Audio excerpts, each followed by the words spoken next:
behind the baller. My life is more than money and jewelry. My story's so crazy, dog. I said make a movie behind the baller. I went from playing sports to exotic whips. Ain't gotta tell me, dog. I know I'm the shit behind the baller. My life is more than money and jewelry. My story's so crazy, dog. I said make a movie behind the baller. I went from music exec to this podcast. Now I finally feel at home at last behind the baller. Yo, what's good, ladies and gentlemen? You are tuned in to the award-winning Behind the Baller podcast. Yes, all that, all the above. I am your host, of course, Ben Baller, not Ben Humble. The Korean Earl Woods is, this is a tough episode to do. I have to say this is probably the toughest episode out of all of them so far to date. For those of you who do not know, my cousin, Rex Yang Jr., born December 17th, 1977, passed away Tuesday morning in the city of Houston, Texas. He is definitely one of my closest friends in life besides being family. He's somebody I spoke to pretty much almost every day, right? And I have a very, very small circle. I have a handful of friends, and I have a million acquaintances. But he's somebody, man, the craziest part about this all is obviously it's, this was not planned. I plan on having Michael Dickson on the show regardless, right? The punter for the Seahawks. And as I am interviewing Michael Dickson on Tuesday morning at 9 a.m., very random, Michael Dickson, he lives in Texas in the off season. And as some of you may know, if you pay attention to the news, the weather is fucked up over there. Super cold. Really, it's snowing, and most of the state has lost electricity. And electricity was out for 36, 40 hours or so to a lot of people. And some people right now still do not have electricity. It's crazy. And the worst part about it, it's in the inner city areas. And the fucked up part, it's like this shit could have been avoided. But I don't know the specifics of everything. But for some reason, Texas does not share the federal power. They're on their own grid. It's very weird. So going on Monday night, Michael Dickson text messaged me, says, "Hey man, I might not be able to do this interview tomorrow. I'm sorry, I want to do it. And we have no electricity." So the crazy part is I wasn't even thinking that Houston didn't have electricity. Didn't even think about that. Just thought, okay, well, he's in Austin or Dallas. So, maybe, I was thinking about my cousin Rex, and my cousin Rex moved to Houston during the pandemic. He got COVID, which is crazy, right? And, what's crazy is his wife, she's not a huge, I think she thought that existed and stuff, but that she has her own different views and stuff. And a lot of people who moved to Texas moved there for a reason besides taxes and things and stuff. And, for the most part, from what I know from his wife, she liked Texas. They like Texas, and Rex seemed to like it and stuff. But obviously, they left the hecticness and the crazy shit that was going on in Seattle to be in a more chill environment. And then, this shit happens. So what's crazy is, this episode was not going to be necessarily a Seattle episode. It was just an episode I was going to talk about a few things, talk about some sports, talk about some other stuff. And I've cut a lot of that out of the show, right? If it makes it into the weekend wrap up next week, I don't know. If it doesn't, then this is going to fuck me up for a very long time. This ain't something that this is, man. I can't stop thinking about, for the first 24 hours, it's just like, I can't believe it. This can't be real. Ever since that 24 hours has passed, it's more like, well, damn, he should still be here because, he's got at least another 40 years of life left. At least, he's lived half his life maybe, and there's another 40, we got kids, and we should see our kids grow old together. And, Rex left behind 2 boys and a wife. JP is 12 years old. Enzo is 8 years old. It's tough. You know, I can't even imagine what my nephew's going to be like, you know, growing up without their dad. It's just a fucking really terrible situation.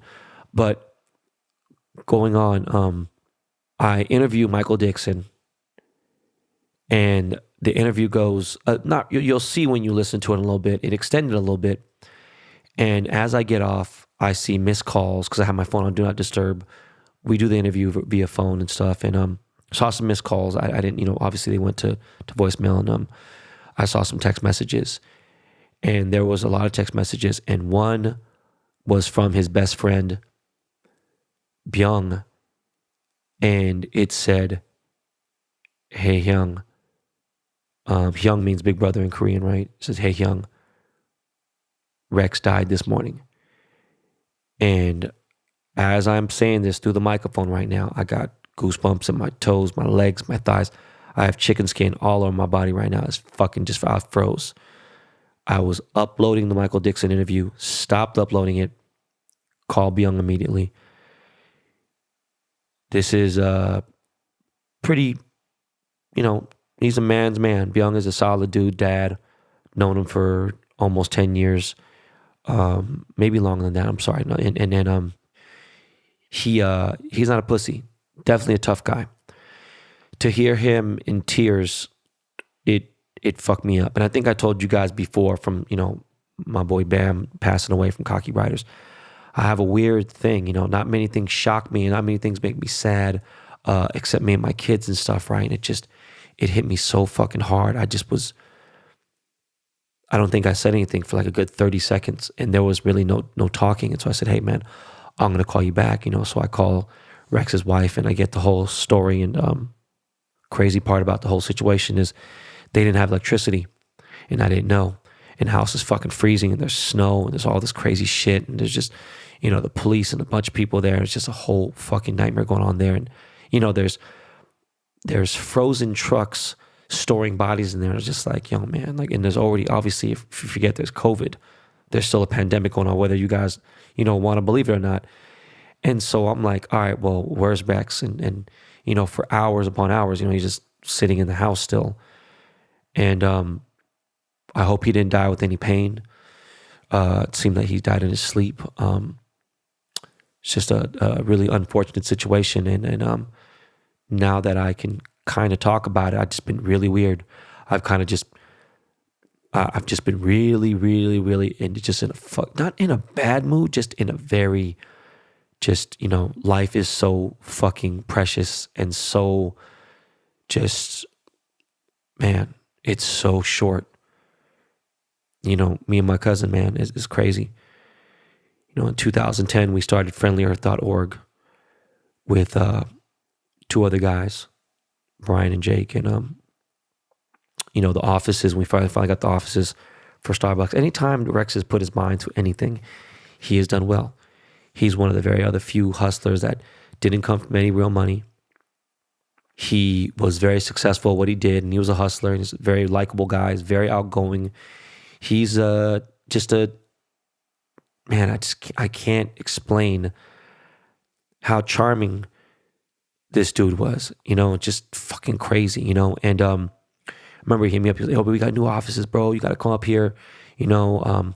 We got the first ever Starbucks office in the Soto district. And Soto was kind of a shit box back then, right? And it was always a shit box, but it was like, you know, it was like pretty shitty back then, you know, especially, it wasn't until we got Russell Wilson, you know what I mean, that the Soto started cleaning up and it started getting nice and stuff. But, you know, we had our office down there, you know, he convinced me to get a place and all this other shit. And I was obviously going to Seattle a lot, you know, I had a business residence there and everything. And just, you know, it's just so weird how there's so many ties that I have to there. I just found out from last night that one of my oldest friends, his dad was one of the people that started the fucking Seattle Supersonics. It's just random as fuck. You know, my wife was born in Seattle. My father-in-law went to high school there. Seahawks fan since 76, and just random shit. Another thing too is I dated a girl in Seattle. Just didn't even think twice about that until I thought, I was like, oh shit, you know what? Damn. I I've had very few serious relationships, meaning, that lasted a while. I had 2 serious girlfriends who were born and raised in Seattle and lived there for a long time. One still does, another one moved out, but just fucking weird. Very weird, right? I befriended a few people from Seattle I'm very close with. Jay Park is one of them, very famous K-pop stars from Seattle. Apollo Ono, never thought that me and him would be super close, from Seattle. Still has a 206 phone number and a whole nine. It's just a weird thing how, my ties to Seattle go back. And like at a point in time, Rex sold, and I'm clearing the air. I bring this up just because this is more of a personal thing. Rex sold software for a living for a very long time. And it was a hustle, his thing. And apparently Bill Gates does not like anyone, or Microsoft itself does not like anyone selling software at a discounted price. And it wasn't like he was selling fucking, here and there. I mean, Rex was selling a lot of software. He was moving. He's a hustler. Anything you could think of, Rex would sell it. Real estate, you name it. He had his hands in everything from stocks to he was one of the first people I know with Bitcoin, right? And developed properties, you name it. Invested in other businesses, starting an app. Me and him were about to start an app, and literally we're about to get it going. I just went out there right before the pandemic, and we were getting that rocking, and then it just fell apart. Due to some other shit, and he's really a super hustler, born and raised, obviously, from all over, fucking from Federal Way to Tacoma to fucking Seattle to Bellevue to everything, right? And just anything I know about Seattle is through Rex, and I actually have other relatives there too. I don't really speak to too much, but it's crazy. He was selling software, and maybe I think it might have been 5 years ago, he had gotten arrested. And, the feds come to his house, beautiful house off the lake, and they come like 25, 30 deep. So fucking overreacting. I think about this shit, it's so fucking stupid. And they come there with fucking frogmen from the boat. They come with like 2, 3 Suburbans and, come so fucking over, unnecessary, like just so many fucking cops. They check everything, boom, don't find shit, right? They have guns or whatever in the house, which is nothing, right? It's their gun laws are way chill. And I think about this with Kyle Rittenhouse today, and all the civil lawsuits have been dismissed, and just the shit that's going on with Kyle Rittenhouse. And I think about that, I'm just like, yo, this is fucking crazy. And not that Rex is, but I mean, he's still, a person of color, and there's certain things with Asians and stuff, but there's a heavy, heavy Asian community in Seattle. But, he gets caught up. When people heard about this and his friends and everything, everyone kind of turned away. But I believed him. I was like, yo, listen, man, I know because I've seen it here and there. And they thought that there was, stolen keygens and all this other stuff. He proved everything. They seized his homes, seized his properties, seized his bank accounts, all kinds of shit. I was like, look, bro, whatever you need, I got you, bro. And the only 2 people besides his immediate family that stood by him were me and Byung. And there's people out there who were hating, talking shit and everything. And this really lasted for, I think, 2 or 3 years. He fought this in court. It cost millions of dollars to fight. And during that time, they said, hey, man, you have to serve some time. And I think that was the beginning to the end. Him fighting all of it, him going through all this shit and just being, just hated seeing him go through this depression and stuff. And I remember I went to Kirkland, to the headquarters of Zoomies, because they wanted to do some collabs with me. And Rex came with me, and he was so depressed, he was fucked up. And I was like, yo, man, you can't come to me with me like this. Like, what the fuck is going on with you? But I saw how depressed he was. And I was like, look, bro, you got a beautiful wife. You got 2 beautiful fucking kids, man. Yo, man, you are still very blessed. I reminded him so much, like, dog, when things go wrong, man, you lean on your direct family, man. Just like, that's what you got to do. Anyways, long story short, Rex ended up fighting it. He took a lower plea. A couple other people, some of his homies got busted, and I don't think they snitched or anything, but they just said it because there's nothing to snitch about. They just don't like that shit. It's like he had a plug and whatever, and technically it wasn't against the law, and it was a weird loophole, and they had sued him in a different state, in the state of Missouri, and it was just real chicken shit, bitch ass shit. And that's why I just don't fuck with Bill Gates, period, just because of that. And for whatever, it was just such a small thing. But anyways, that changed him forever. And, after all that fucking bullshit, and it lasted like 4 fucking years, he ended up doing like 20, 30 days in a Fed prison in like Oregon. And it was like, they had like tennis court, basketball, fucking, they had TV inside the cells and all. It was really chill. Comes out, and I'm like, yo, bro, it's time to focus and, fuck it.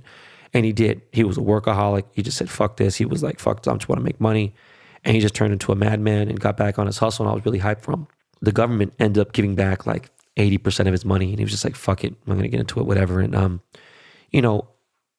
to me, I feel like Rex was an iconic person in the city of Seattle. I think a lot of people knew him. He was well liked by a lot. I know he had a lot of haters as well, but just I think they were more jealous about what was going on with him. But he just I don't know, man. He's really just a ball of energy, cracked me up. He'd always tell me he was proud of me, that he looked up to me in certain things. I just treated just regular. But the crazy part is, never in a million fucking years did I think that I would join the Seahawks fandom. We were 7-9 that year in 2011. I was just like, man, fuck, man, we suck. Fuck it, let's do it. Let's go. Let's go.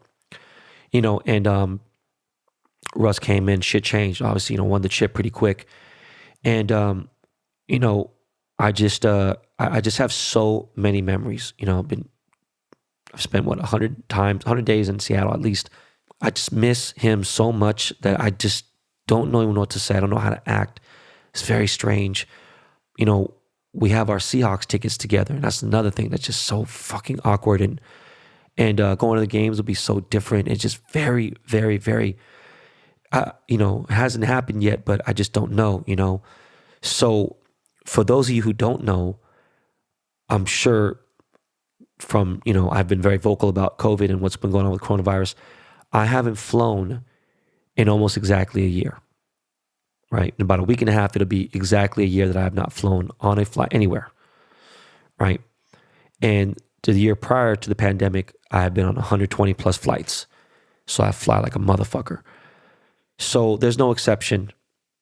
I've spoke to his family and things. Obviously, we got to bring his body back from Texas to Seattle. I don't know how that works. I don't know the process. Now I'll say logistics on that. I don't know the logistics on that. But we got to bury my boy in Seattle. Be dope. Fucking bury him next to Bruce Lee. But so yeah, I was thinking about driving my RV out there, but then it's kind of difficult to park in the city, and there's just a lot of shit going on. I don't really know, but at the same time, like I just feel safe. So yeah, I'm gonna have to get on a flight. And this is a business podcast, so let me be real with you guys. Look, I love flying private, man. It feels great. Even jet suite's great just for what it is. But to be completely honest with you, where I'm at today in certain things, there's things I splurge on, some things I don't. The cars, most of the time I get my money back here and there.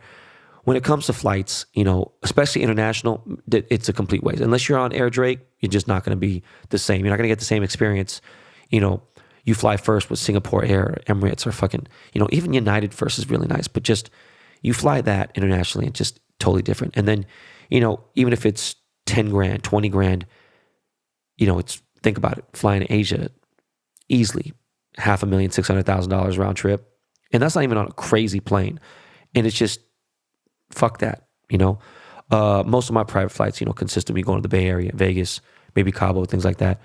But it's just not worth it to spend 50 grand round trip, maybe a little more than that. I would probably get a little love from my boy John. But, he's an OG homie of mine who runs pretty much the jet scene now. But I just thought about it. I was like, man, it's not a big deal. Fly first. I'll buy the seat next to me if I have to. And I got to get out to Seattle. And it's going to be a very weird time going out there. And I just want to say to Jenny, you're pretty much like a sister to me as well. And I'm going to obviously help you out with JP and Enzo. And anything I could do, obviously, I'm always there for you. This is such a unbelievable, just unreal time. I just 2021 in the most positive voice I could say is just really shitty. This year is started out more shitty than 2020 has. So I don't really know what else to say except that I miss you, Rex, and I love you. And I can't believe it, man. I really cannot. I don't know, man. It's just fucking impossible for me to I can't wrap my hand around it, you know? And of course, much love to the city of Seattle. I don't know, man. Emerald City, man. It's just never going to be the same without you. All those late nights in Capitol Hill and just everything. It's just fucking crazy. It's just so unbelievable to me. Seeing the city grow over the last 30 years as well is pretty crazy. And seeing where it is now is just, it's tough, man. It is really, really tough. And with that said, ladies and gentlemen, I have a beautiful interview, a great interview with Michael Dickson. You know, with punters and even a place kicker, you don't really hear them on interviews or podcasts and things. And one thing I didn't know about Michael Dickson is that he's from Australia, and he really has an Australian accent. And it's actually, you know, again, I ask these questions. No one gets the questions beforehand. You know, they get them right then and there. And this guy had a great answer for everything. Just seemed like such an uplifting dude, and just his spirits were still up, even though shit in Texas was all fucked up. And I can't wait to kick it and hang out with Michael Dickson. But meanwhile, this is a Seattle episode. This is Behind the Baller. We got love for every city in the entire world. But yo, my man Michael Dickson interview is coming up right now. Yo, Miles, you already know what to do, man. Lakey, I need something special, Lakey Lake, man. I need something real special for my boy Rex, man. Something nice, something light. You know what I mean? There you go. That's why I like you, Lakey. That's what I'm talking about right there. All right, y'all. We'll be right back with Michael Dickson from the Seattle Seahawks.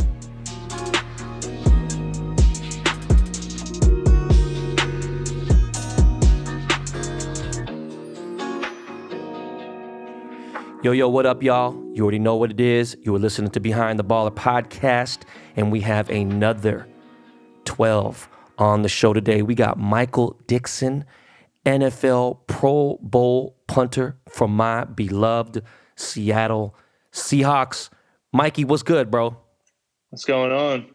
Thanks for having me. Oh, man, come on, man. This is fucking crazy. You know one thing I didn't know, because I've never heard you talk or anything, right? I didn't know you were born in Australia, bro. Yeah, yep. Moved out in 2015. How the fuck, bro, how did you, by the way, Sydney's one of my favorite places I ever visited, you know? Yeah. And how the hell did you get into American football? Yeah, so basically I played Aussie rules football in Australia. I don't know if you know that sport or anything like that, but as soon as you see like some highlights of that, you'll understand like how Aussies can kind of make a transition into punting. We basically just punt an Aussie rules ball to each other to move the ball around the field. Instead of soccer where you kick it off the ground, you basically punt it to each other. Right. A lot of running. And I always had a big kick in that. So I was like, didn't go pro in it, was trying to go professional in that sport. I was like, let's just give this American football thing a shot. And ended up working out pretty well. Holy shit. Well, let me ask you a question. Like, how is it growing up in Sydney? Is it just a complete culture shock compared to America? Yeah, it was a pretty big jump, but I was always into always watching American movies, American TV shows. I was always listening to hip hop. So it wasn't like a crazy shock, but like the football scene at Texas was a big shock because it was like, I didn't know how big college football was. I didn't know there was 100,000 seat stadiums in college. Like that was the shock. Just in Texas, bro. Their high school programs are bigger than people's college programs. You know what I mean? Yeah, definitely. Did you ever play American football prior to coming to Texas? No. So my first game of American football that I played was for UT against Notre Dame up in South Bend.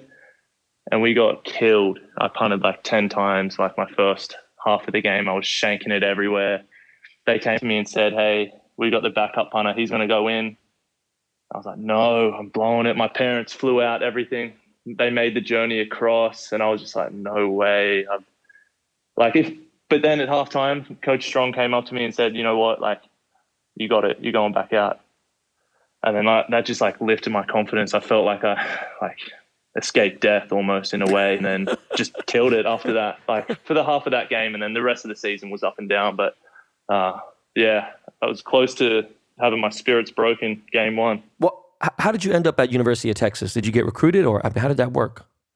Yeah, so there's a punting coach in Australia named Nathan Chapman. He basically is the pipeline for Aussies to get across to college. He has a good connection now, and the best punter award has gone to Australian through his program for like 5 out of the last 6 years or something. So he has a pretty good reputation.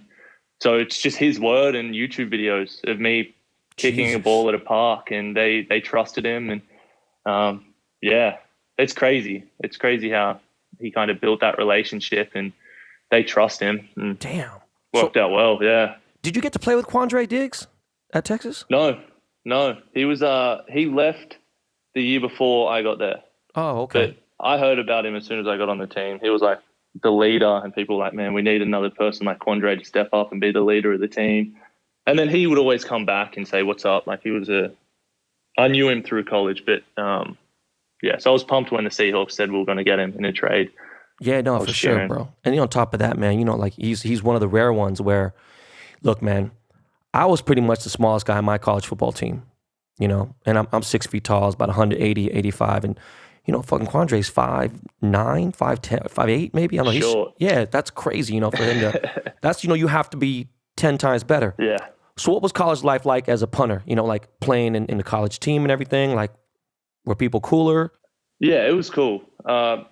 College, basically, you're with those guys every single day, going to class, studying together, working out together, coming back, going to the food hall together. You do absolutely everything together. NFL's cool as well, but you're much more like secluded to your position group in a way, just based on schedule. Then you got dudes like I came in, I was 22, and you got dudes that are 30 with a whole family. Whereas in college, everyone's the same age, and you're all into the same stuff. But NFL is way more chill, I think. Oh, way shit. more chill. That's crazy. You're probably one of the first people that ever said that. I've had a lot of different guests on here. Yeah. So, bro, explain draft day for you. You know what I'm saying? Like for NFL draft day. Yeah. It was a bit different for me. I couldn't have like my family or anything out here because obviously they're all back home. But I had just like my small group of friends. I was going to do a big thing, but then I thought about it. And I was like, I know I'm not going to be able to enjoy this day for most of the day. Because as a punter, you might not get drafted. There's some years where no punters get drafted. And I declared early. So I still had a year of eligibility left. And I was like, I'm good enough to go to the league. Why would I waste my time in college in a way? Like, why not just go to the league? I'm already good enough. Good for you, man. But as a punter, like it's risky. You look like an idiot if you don't get drafted. So that day was kind of pretty stressful. And then I wanted to go to the Seahawks. I still have the list in my notes on my iPhone. If I didn't get drafted, I'd want to be a free agent and go to the Seahawks. And then they called. I saw WA come up. I was like, WA, West Virginia? There's no team in West Virginia. I was so out of it.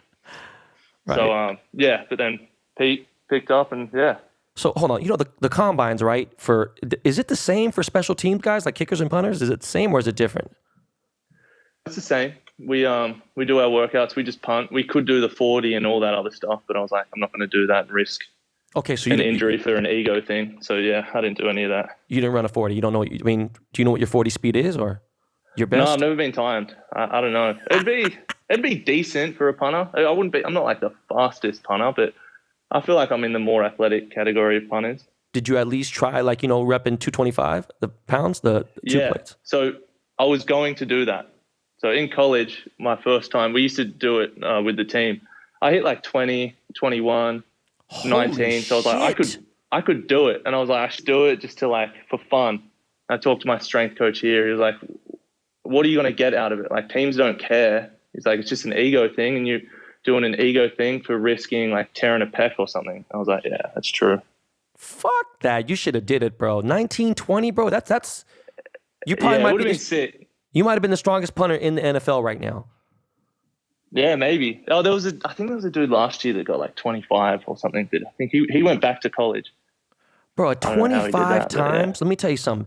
Yeah. There are wide receivers who cannot do 15, 12. You know what I'm saying? Like that's serious. Yeah, team was hyped in college when I was doing it.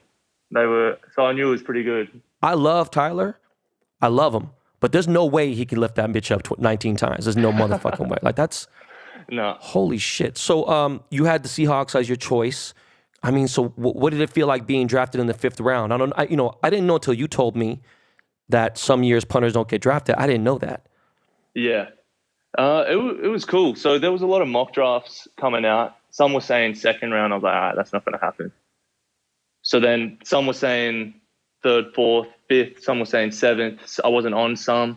I was like, no way. I was like, but whatever. You know, if I don't get drafted, I'll be a free agent and I'll beat someone out. Like, that's the mentality I had. Nice. I was like, if I don't win it, if I don't win a job as a free agent, then, you know, that's what's meant to be. Like, you should be able to win a free agent spot. So I was going in pretty confident, but I just wanted to get drafted. I wanted the signing bonus. And I know if you get drafted, you got a good chance of making the team. No, that's crazy. You know, I'm just saying, like, later on, you know, some people get discouraged. Like, even Quandre got drafted later than fifth, right? He's, sixth maybe. You know, you hear about these later rounds, you know, you don't look at it, but, like, look at you now. So, you know, it's crazy. Congrats. Yeah, thank you. What was it like playing your first pro game with the Seahawks, man? It was good. I was kind of set up because we played in Denver, and like high altitude means you kind of just, the ball flies way better. It was warm weather, so I was set up. I broke I think I broke a few records, like NFL punting records in my first game. I was like, man, this is kind of easy. But then, there was a couple games after that where I think the next game I shanked a punt, but it set me up for the season, got me in the Pro Bowl. So my first game was chill in the NFL. Yeah, I had Pac-Man Jones talking shit to me pregame. I was all right, let's see. Yo, he's in a bit of trouble right now.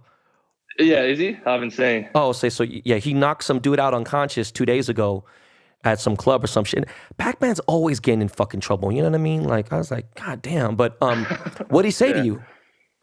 He was just talking shit, saying he's going to house one on me because we played preseason games before that, and I kind of shredded in the preseason games. Like, I was well. So he obviously saw some of the footage, like I was hitting long balls. He was like, yeah, hit a long one for me. I'm going to return it on you, blah, blah, blah. I was like, all right, whatever. Like, let's do it then. And then I was trying to see him after the game to talk some shit, but he wasn't there. You know, that's the cool thing about Australians, you know, like when I meet them and stuff, like they don't have any, like, it's just a different thing. Like a lot of different countries, they have, you know, some people they're fearful of Americans and things and, you know, like they get intimidated, but like, when I see, like, so I've met some crazy ass Australians, right? And one of my favorite movies was made in Australia. It's about this movie called Chopper. And Chopper Reed? Yeah. And you know, he was a crazy motherfucker. That guy was goddamn. So, you know, I just think about that. What was your welcome to the NFL moment? Do you remember? Yeah, it was like in a good way. I mean, regardless, just period. What was, you know, impactful? It was, I feel like when I got like welcomed and like accepted by the team, because obviously John Ryan was the punter before me and he was like a legend in Seattle. He had like a great career. And I was like, man, I don't know if I'm going to be able to win the team over or win the fans over. But I was like, I'm just going to do my best and see what happens. Yeah. It was in the preseason Minnesota game. I hit a couple really good punts that landed at like the 3 and bounced out of bounds. I hit like a couple in a row. And then I had like Bobby and all these guys like pat me on the head as I ran off. The guys were getting hyped. And I was like, all right, sweet. At least I got some respect from these guys. That was a pretty big moment for my confidence. Nice. Do you have any superstitions? Like, you know, before a game, anything like that? I used to. I used to do weird stuff, but now I just like, I have a routine. Like I meditate. I do some like breathing exercises, like some Wim Hof breathing, go for a walk, and that's it. Nice. Okay. Nothing crazy. So what's the biggest hit you've ever taken or even the biggest hit you've ever given? Biggest hit I've taken was kind of weak. It was 2 years ago. Guy was returning, I think it might have been Farrah Cooper. I shanked a punt and he returned, just a low hang time punt. He was returning it. And then I tried to cut off the field to make a tackle. I thought a dude wasn't looking and he saw me last second and just like shouldered me in the ribs. Like just took all the air out of me. Fuck. Biggest hit I haven't really had many hits, which is a good thing. But I guess I got a tackle against San Fran in the last game when we played Arizona. I remember that. Yeah. I don't know if you remember. I came on the field pre-game and I said, "What's up to you?" This is right before COVID, this is 2 obviously. Years ago. Yeah, 2 years ago. Yeah. And I seen you. Yeah, it was funny as fuck. Like, and I remember I was talking shit to Tyler, and because you know he won the Snickers chain, and we were talking about that. But you know, actually, I didn't look it up. I could have Googled it. But how many tackles do you have in the pros so far? Just one. that one this year. I got one in the preseason game, my rookie year, that Minnesota game. I got one. But if you're making tackles as a punter, you're not really doing well. Like, you don't really want to be making too many tackles. Means you're hitting some pretty bad balls. I mean, do you practice tackling at all during the regular season? No, right? No. Like, even that tackle against San Fran that I did this year, you can see that I don't practice tackling. I just kind of sprinted over to him and just tried to hit him. Like, I just try and hang on and get him down. Like, I'm not trying to do anything too crazy. Hey man, you're not that small of a guy. Pause. You're definitely a bigger dude. Yeah, I'm bigger than the returners, like half the time. Yeah. So what's practice like during the season for you, like for a punter? You're separated, you said, right? Yeah, we're pretty separated because we need a whole field. So I'll get out 30 minutes before stretch, and I'll start punting. I'll start warming up, doing my punt, and then so I'm basically by myself out there. And then punt period comes around, and then I just do my punts and basically chill until I'll do some more punting after the period, and then hold some balls for field goal, and then we kind of just space it out because you can't just punt for 2 hours straight otherwise, because it's just like such a small amount of muscle groups that get worked. Right. So I just realized that I always forget. Every time I see Myers go out, you know what I mean? I totally forget that you're also the placeholder, So I trip on that. I think about it. I mean, do you guys ever fucking practice anymore, like special sneak play? Can you throw a ball? Yeah. So you got like we used to do, like, before you got here, there's a couple times we did some, like, I wish there were more special sneak plays during special teams, like during the kick, field goal, kickoff, whatever the fuck it is. I miss that, like seeing plays like that where, like, I mean, if that happened and you guys had to run a play, you could throw what, 15, 20-yard pass, couldn't you? I can throw it, like, if I have to bomb one, I can throw it like 40 yards. I mean, it's not like it's not a dart or thing, but I can throw it 40 yards. We've got some fake throws like in store, but it's all about situation. Like, it's got to be perfect for us to do it. I'm always in their ear saying, let's do a fake, let's do this, let's do that, coming up with ideas that would never work, but at least I'm like getting them thinking. But when it comes down to like those plays, right? Ideally, is it who's the head of the special teams coach for us? Larry Izzo now. Used to be Brian Schneider. He's at Jacksonville. Oh, yeah, Schneider. So, I mean, who makes that call, though? Would it have been Shoddy or would it have been Pete? Schneider. So it would be Schneider would go to Pete saying, we have this. What do you think? Like, you still need the clearance from the head guy. Right. Damn, man. Next time you just want to fucking be like, fuck this. On a punt next time, just don't do it, just throw a ball.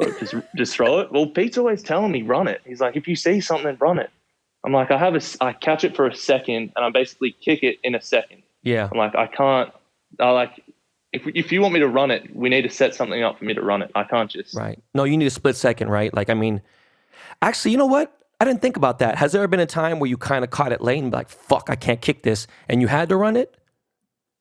No, at Detroit, where we were meant to take a safety, and I was like, there's no one in front of me. I'm just going to run for the first down.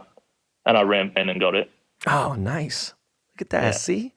Michael Dickson, the motherfucker about to take Chris Carson's job, man. So do you get a lot of interaction with Pete?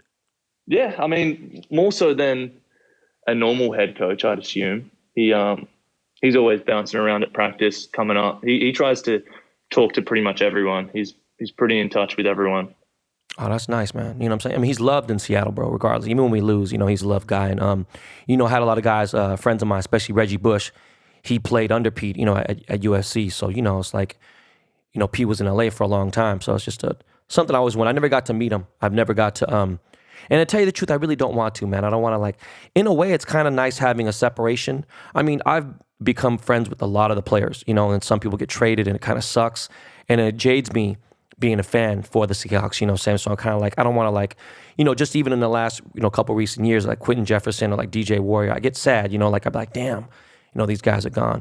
But I always wonder what Pete was like, I mean, everyone's always said cool things. It's just curious if you guys had a lot of interaction. Yeah. I mean, just sitting in his team meetings as well.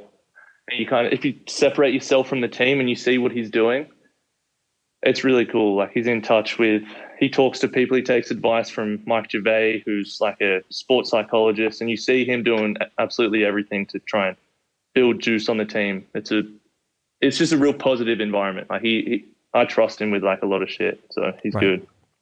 So let me ask you, man, what's the biggest misconception about a professional punter?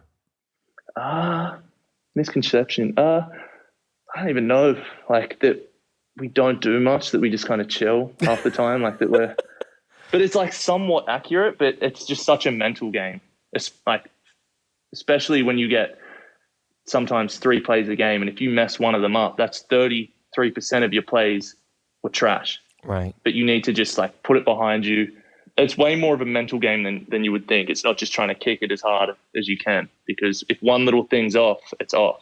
I mean, there's a science to it. Especially, look, man, when we punt inside the 50, it's kind of always an awkward thing to me. Do you know what I mean? I kind of be like, fuck, man, why can't we, like, bro, you want to run the ball at 3rd and 18, but then we're at 4th and 1 and we're at their 40, not our 40, we're at their 40 and we're going to punt. Come on, man. We can't even, like, it's like one of those weird cusp where you can't really kick it because the field goal will be like 60. You know what I'm saying? And then you can't really, like, it's a weird thing. I'm like, come on, man.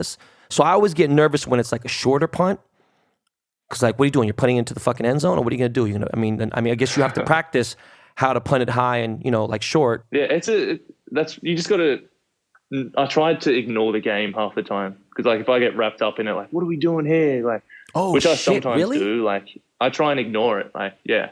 Or if we're, like, losing, we get sacked. Like, I'm better off just not looking. Oh, because, fuck. like, then you start feeding into the energy of the game, and then that's, like, another element that you have to deal with. That makes it even harder, bro. I'm sorry, man. That's crazy. That's difficult. Because another thing, too, is my season tickets, right? For the last 9 seasons, 8 seasons. No, 9 seasons. Fuck, I missed last because of COVID. My tickets are on the visitor side. I don't want to see shit that's happening on the player's side. I feel like I'm going to get too crazy. I might jump on the field and get arrested. So like I just get, I get too caught up in the game. I do, a lot of fans do, but I can't imagine being there.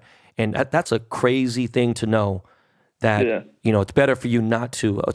Wow. Yeah, unless it's like the end of the game, we need juice on the sidelines. Like I'll get like into it. But yeah, most of the time I'm trying to ignore it.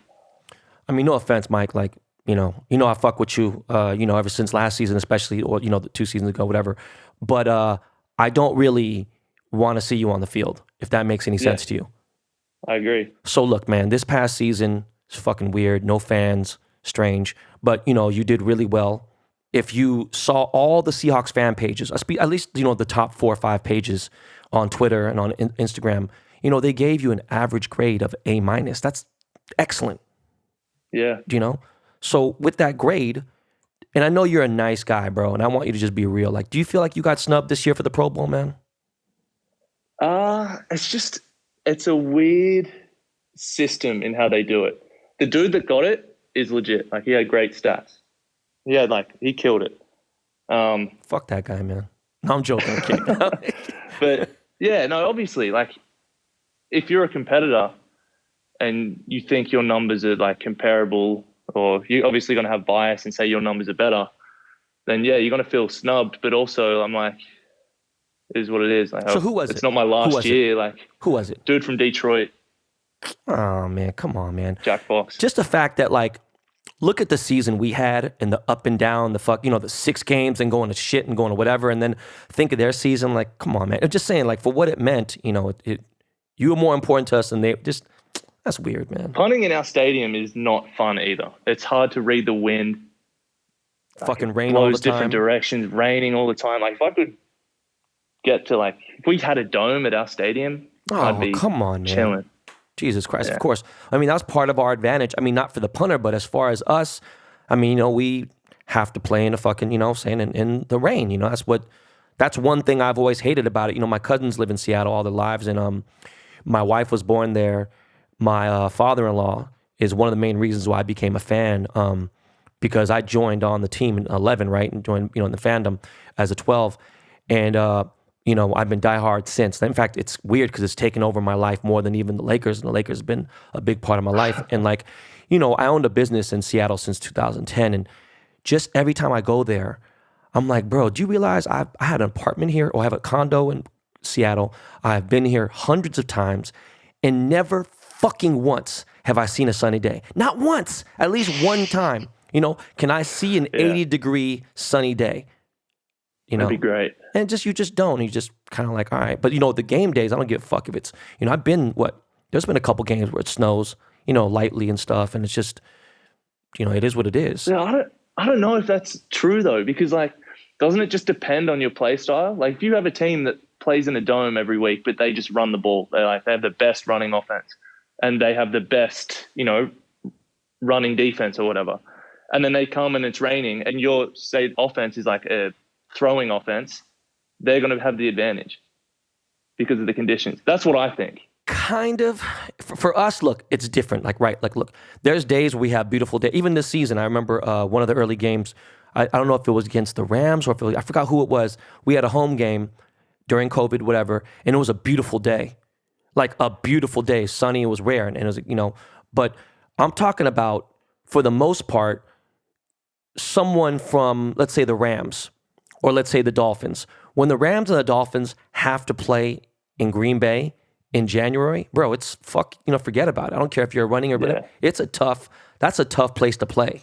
Yeah, that's true. And I don't know if you remember, I flew to Green Bay last season, you know, the 2019-20 season. I flew to Green Bay for the playoff game, and I was sick, like in every which way, you know. And it was freezing. It was fucking freezing. It was the worst. Yeah.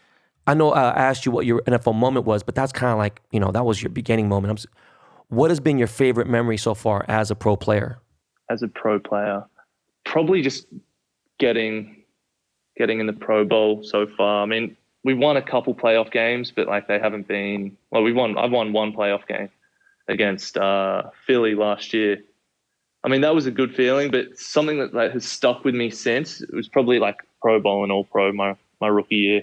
Yeah, that was a big deal, bro. I mean, it would have been like many, many years, if not decades, since a punter had got it in the rookie year, I think. I think it was decades. Yeah, that's crazy, man. So what do you think we need to work on the most next season? I'm sure, you know, regardless of I want your perspective. I'm sure you've watched enough football, you know. Like, what do you think we need to work on the most next season for the Seahawks? So I didn't really know much about football for the last 5 years. I've just kind of started getting a grip of it recently. So my opinion might not be the best, but I think like having some plays where the routes are like timed up. Like I feel like a lot of the time, all our plays where we were waiting for someone to get open, and that just I felt like we never had anything where it was throw it before the person was there. I don't know how to explain it. I kind of get what you're saying. Like a timed route. I feel like we didn't have any short route games and then like keeping people on their toes.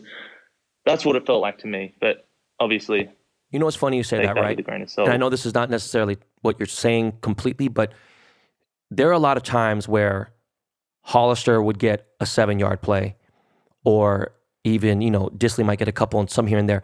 But meanwhile, I get it. We used Metcalf for the big 40-yard, 30, 20-yard plays, the big hero plays. Tyler's good for getting the first down here and there. But I'm like, yo, why don't we just throw some 6, 7-yard short passes and do that all game? I mean, we have the receivers for it. We have the quarterback for it. I don't understand what the fuck is going on. You know, and I know what you're saying. Like, you know, and so even when, if you remember, Russell's headset went out. So for like, you know, several, I forgot how many series he had to go, but he had to go with just freestyle. You see how good it went. I mean, I'm just saying, you know, there's something just weird. But me personally, and I've said this since our Super Bowl loss, bro, we just don't have protection for him. You know, I mean, I think Russell, I sometimes count, and I'm like, all right, Russell's hike. You know what I'm saying? He has the ball now.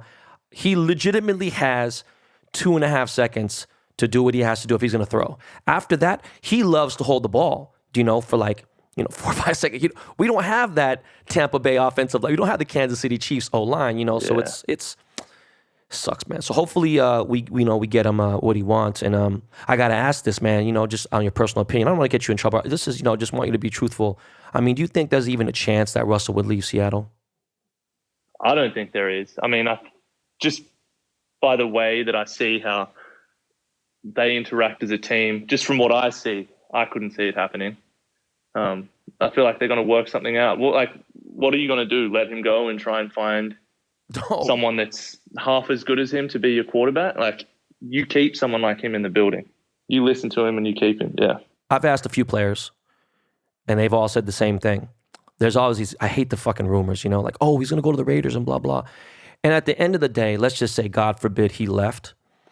At the end of the day, we would get some good draft picks and maybe pick up a couple defensive guys, but then we'd have a really shitty quarterback running, you know, our team, and it just doesn't make sense. It doesn't make sense, yeah. You know, because it took 30 years to get a franchise quarterback in Seattle, and, you know, he's here now, and, you know, he's such a big part of the city, you know, he owns part of the Sounders and all that shit and everything, and just, you know, I don't know, man, so it's a weird thing, and I just think we need to give him what he wants, and there's just some questionable moves that we've done here and there, but everyone has a complaint for every NFL team, and it doesn't matter who it is. You talk to every player on every team, pretty much 90% of them are going to say something negative, but the general undertone is going to be like, I'm happy to be here, but like we want perfection like a lot of the time. So a lot of the time it sounds like we're complaining or doing this, but I mean, if you don't have some negative criticisms to say, like, you're probably not going to end up winning the Super Bowl. Like, you got to be real, and if that's him being real, then there's nothing wrong with it. I'm sure that there's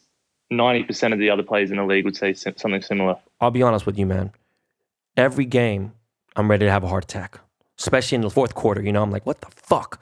Now, the crazy part is there's two games that just can't let go, you know, and obviously one of them was the first Rams game, you know, and I'm just like, yo, we could have won that game. You know, even the Buffalo game, we could have, but, you know, and Buffalo's, I thought they were going to the Super Bowl. I personally, honestly thought they were going to go. And I just feel like with the team we had this season, regardless of if our O-line was not excellent, I know those little things. Like, let's say, for instance, you have an average score of a 76, 80% O-line when the elite teams have a 90-something. I get the difference. But, you know, we just overcome adversity, you know, with Seattle, and we just make it happen. I just really felt like for a second, I was like, yo, man, we have a shot.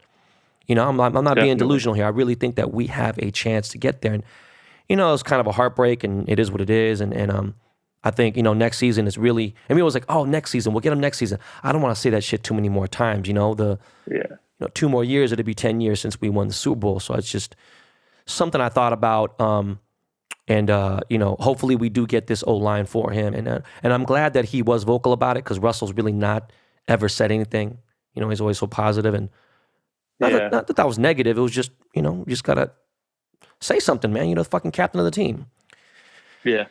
Anyways, Mike, man, it was a pleasure interviewing you.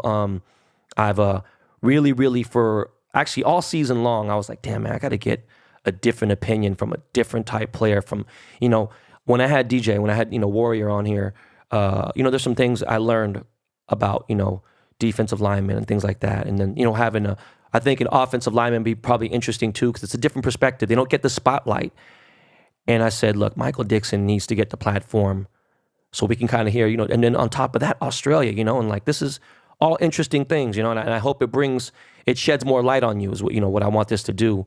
Yeah, appreciate that. Thanks for having me on, honestly. No problem, man. Been fun. So I'm sorry about the situation in Texas right now with the electricity and all that's crazy. But every show that we end on this podcast, we always ask, is there a question you'd like to ask me? Yeah. All right. I know you're into your cars. I just saw the Elon and Rogan podcast. What do you think of the Cybertruck? Look, man. So I don't know if you know the history. A couple years ago, I got locked in my Tesla. Oh. And I was locked in there for 47 minutes. And this is before I had a podcast or anything, right?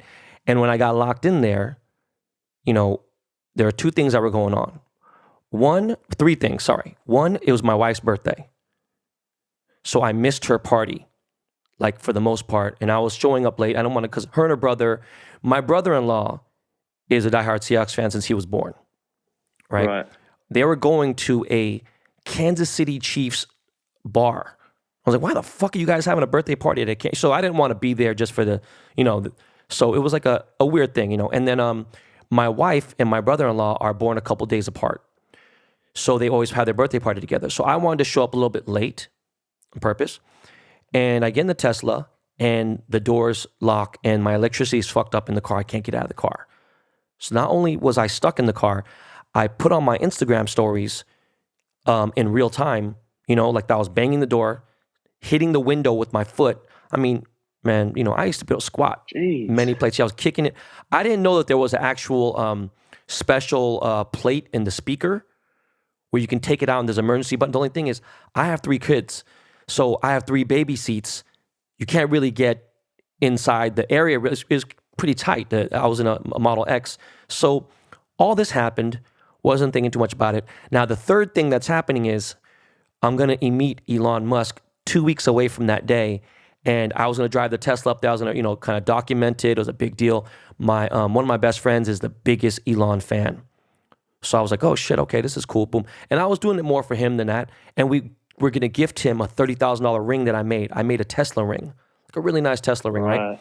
And, whatever. Yeah. I'm not really thinking too much. And then because that happened, all the Tesla haters, like, people who try to like undermine, Elon, what he does, they put it all over the internet.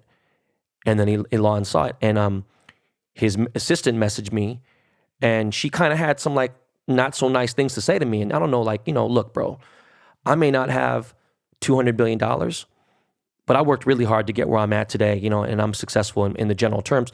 So I went off. And then I posted the conversation between me and his assistant that he canceled our meeting. And then she got fired. And there was just a big mess. So that, it was a big fucking thing. Shit. So the thing was, I was in a situation to where I didn't want them to fucking I don't want to keep the car anymore. I was like, fuck Tesla. Yeah. Fuck this car. So he bought the car, no questions asked. Someone came the next morning.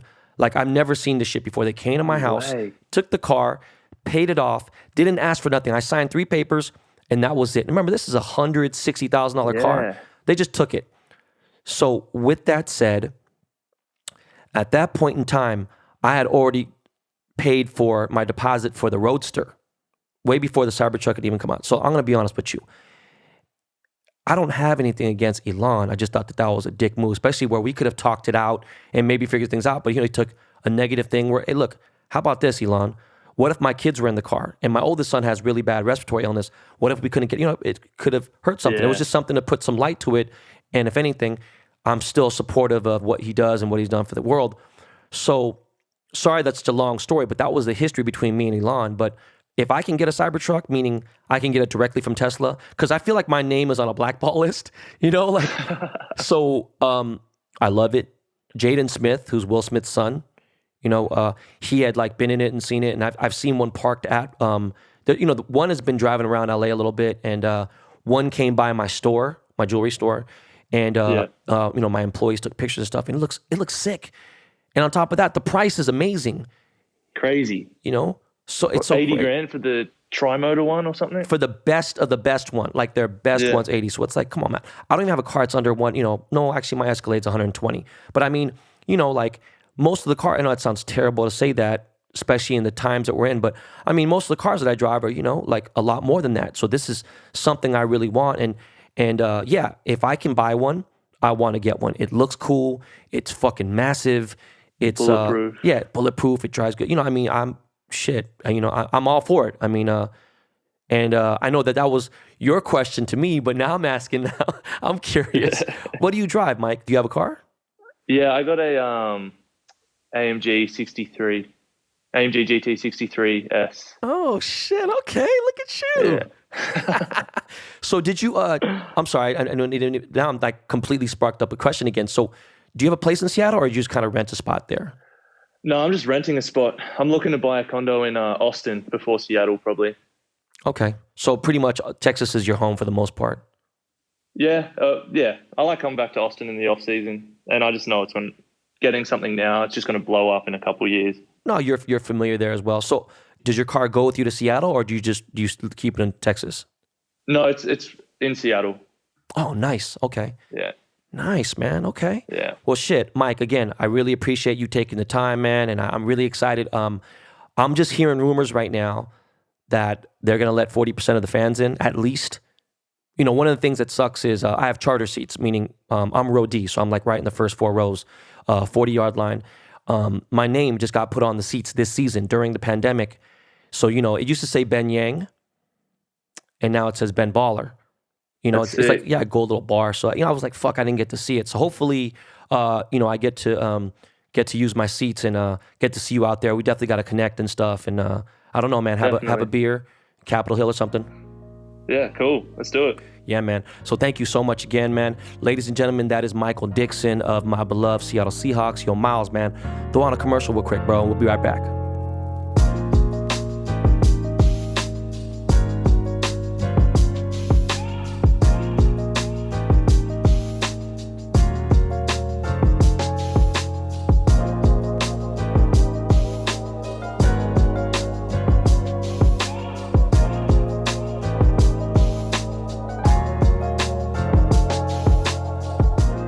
What up, y'all? If you don't know how bad Texas is, man, you got to go to my boy Bun B's page, but you could just Google it. Just people are just, you could go find locations, right? On Instagram, you go to your search page where you search people's names and stuff. On the far right, there's places. Just search Austin, Texas, Houston, Texas. It's fucking really bad, man. You're seeing fish tanks in people's homes that are frozen, look like just straight blocks of ice. People's nest, the nest thermometers are fucking down to 58 degrees inside the house. Like, I can't even get the house to fucking 69 sometimes, 68 with the AC, like 58 with kids. It's like, fuck. When you look at the grocery stores, the lines are down the fucking block. You can only it's like, and on top of that, there's a pandemic going on. So it's just fucking crazy. And it's really, there's no question about it. Look, coming from a Republican, that state has been ran wrong and it's fucked up. And the fucking crazy part of it is they think that it was right. This shit would have never fucking happened if stupid ass Ted Cruz was just all the shit that's going on in the state with the governor, the fucking mayors of each city. Just dumb. But salute to my boy Michael Dickson, man. I appreciate you coming on again. And again, your boy doesn't really feel like talking too much, man. I know I did say, quite a bit about Rex. It's just really fucked up. But what's not fucked up is Project 70 is launched, man. This is not a cash grab for me because, to tell you the truth, man, I almost didn't do the project. So just know that it wasn't about no money or nothing. It just is just something that is cool where I can continue to, be in the hobby, be a part of it, and be in the game, not be, in the stands. You know what I'm saying? It's a different thing. And with Project 70, the coolest part about this is there's 70 years of history with Topps baseball cards, right?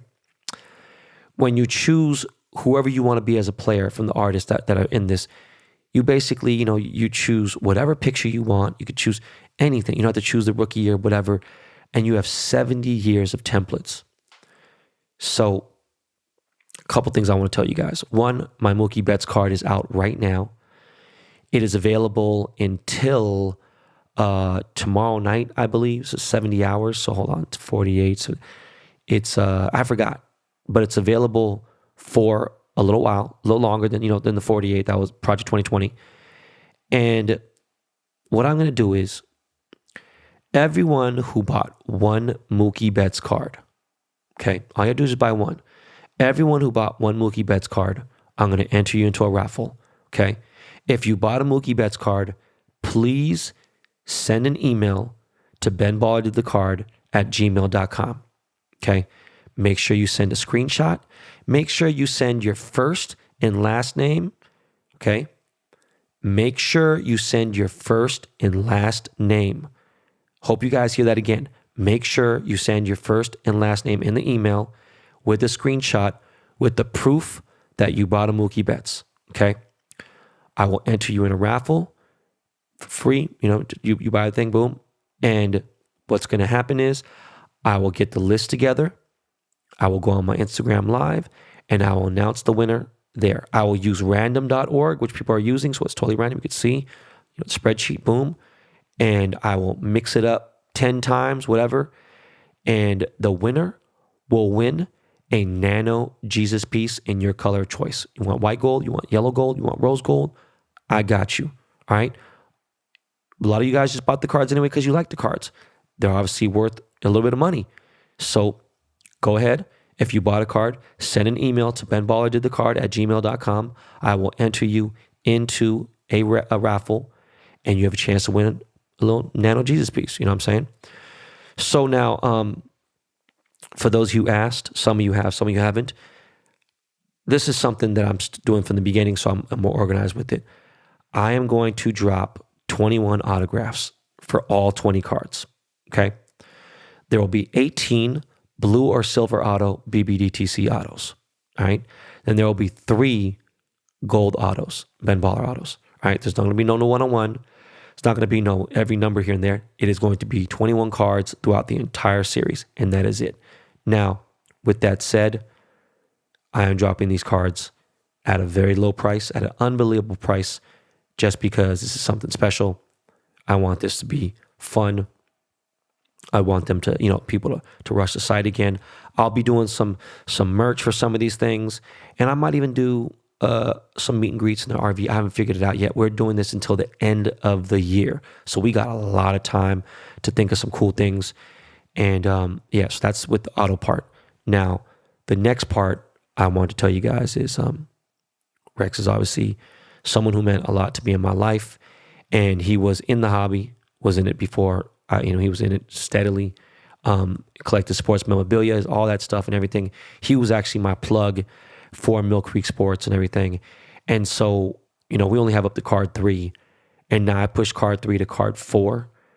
And so what I'm going to do is I'm going to dedicate card 3 and 4 to Rex. So everything I do on that card is going to be inspiration from his life, because that was my family, and it's the right thing to do. It'd be a beautiful thing. Now, another thing too is, before we go, I know everyone in this set that does some whatever. They want to do Tatis. They want to do Acuna. They want to do Mike Trout. I don't know. They want to do fucking, Aaron Judge and Juan Soto and, Luis Roberts, like that. Look, I haven't figured out if I'm going to do any of those guys. I want to have some kind of a story or attachment. I'm not doing all Dodgers at all. There's definitely different things, but I just haven't figured that out yet. So, I'm going about this in a different way. And people are like, yo,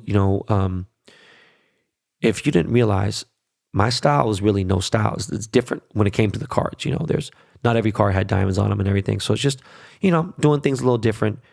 And, I know the people who do Tatis and other stuff, especially the guys who are hot, that's that's like the Trout, right? The Trouts always do well.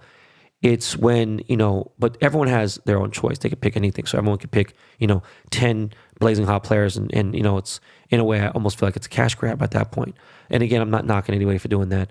Just letting you guys know, man. I'm going to pick some vintage players. I'm going to pick some Asian players. I'm going to pick, obviously some Dodgers. And I'm just going to try to throw it around. I'm still bummed out that Fernando Valenzuela is not part of the Topps licensing deals. But, that is it, man. I just wanted to dedicate this show to my cousin, man. This is just a crazy time. I am going to now head out, and I planned this already weeks ago, man. We're going to drive out to the mountains again, and they got a little lake where we're going. It's kind of cool. Going to just semi off the grid and just jump in the RV and be on the RV life. And I will see you guys back during the weekend wrap up. I don't know if I'm going to be recording from the RV this time, but you already know, look, this is professional podcasting. The Dust Brothers, they don't fuck around when it comes to sound. They edit the best. And not just that, the other thing that they do the best is handicap. They are the fucking sport betting gurus. No joke. At DB Podcast, make sure you hit them up. These guys are on fucking fire. They're just killing it. And, they're always there for me, man. The fucking greatest guys in the world. Once again, Rex, Yang, I love you, man. I miss you, man. God bless you, man. Rest in peace. Rest in glory. Rest in paradise. Yo, before we get out of here, man, I completely slipped my mind, Miles. Hold on one second, man. Don't end the show just yet. But I got to say happy birthday to my mom. Yes, happy birthday, Helen Hahn. Mom, I love you so much, man. You already know that we used to fight all the time because your birthday and Dr. Dre's birthday are on the same day. So we used to have the conflict of interest during dinners from like 1995 to 2000. Anyways, Mom, I love you. Happy birthday. Wow, amazing. You are such an amazing person, such a strong woman, and literally the reason why I am a hustler and why I am who I am today. Man, amazing, Mom. I hope you have a great day. I will hit you shortly. And speaking of Dr. Dre, last night in Clubhouse, somebody posted a picture of me with Dr. Dre at Eddie Murphy's house, DJing with Kid Rock and the Backstreet Boys and Fred Durst. This is a story I told in the K-Town Hustler Part 2 series is fucking insane. So happy birthday, Dr. Dre. I'm glad you're back on your gangster shit. And man, we are out of here, y'all. I appreciate you guys tuning in. Please make sure you hit that subscribe button if you are not already subscribing, and make sure you always tell a friend to tell a friend. And remember, this is not your practice life. This ain't a video game. You don't get 3 lives. This is your only life. Make sure you live that motherfucker all the way through. All right, y'all. We are out of here. Lakey Lake, take us to the crib, fam.